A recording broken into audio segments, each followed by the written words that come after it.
Ito na nga ang kwento sa likod ng aming pagpapagawa ng bahay. Talagang gano'n ano, kung sino pa ang lugar at lumiligal, siya pa ang umi-stop upang isaalang-alang ang pag-release ng ating permit.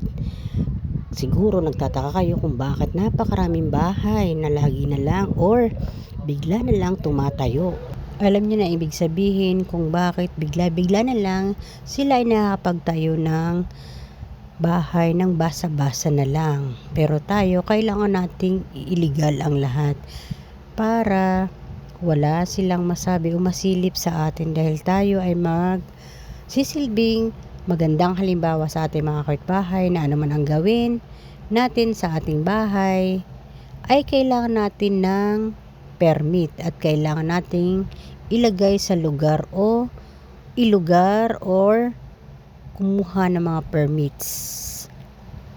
Yan. Kahit matagalan, basta tayo ay nasa legal. Yan. Pasasaan ba at matatapos din natin ng paunti-unti ang ating bahay. Ayan, sa labas siya ng bahay namin, papasok doon. Ayan, di ba? Wala squatter lang, no? Hari nawa, makapagpagawa nga ng maayos-ayos na bahay. Yan. Ay naku, kung may bibigyan lang ng mga relief goods, kami yun. Ayan, tingnan mo naman ang aming bahay. Ayan. Kailangan na-stop siya. Ayan, sana may enough din tayong budget para matapos natin agad ang pagpapagawang ito. Paunti-unti lang saan ba't pagdating ng araw tayo ay pagpatayo rin ng medyo maayos-ayos na bahay. Ayan, kita mo naman, grabe diba, malaking halaga na rin ang ating nagagastos sa pagpapademolish at malaking halaga na rin ang nagagastos natin sa pagkuha ng mga permits. No wonder yung iba dyan ay pinipili na siguro magtayo ng walang permit dahil nasa laki na rin ang gastos, or yung iba naman siguro nga dahil very innocent din sila kung paano kumuha ng permit dahil wala naman sigurong sumisita sa kanila or whatsoever, so doon sila sa much easier way. Pero tayo, kailangan nating kumuha at ilugar ang lahat. At sinasabi ko nga para walang maging problema pagdating ng araw. Ayan.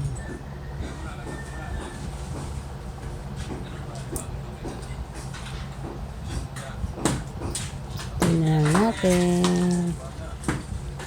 Almost 1 month na rin itong na-stop. Just imagine, diba?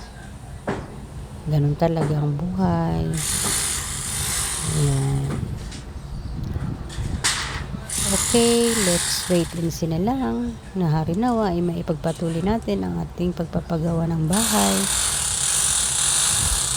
Thank you for watching. Bye bye.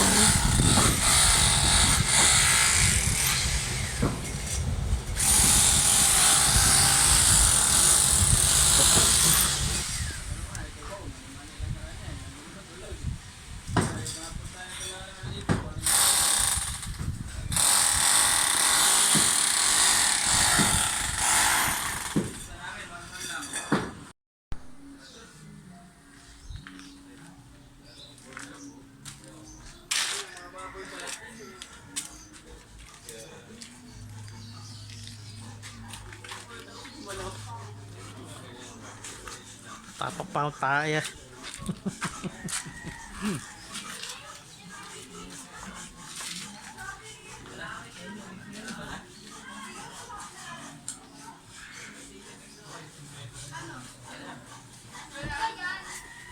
Kaya mo na kayo.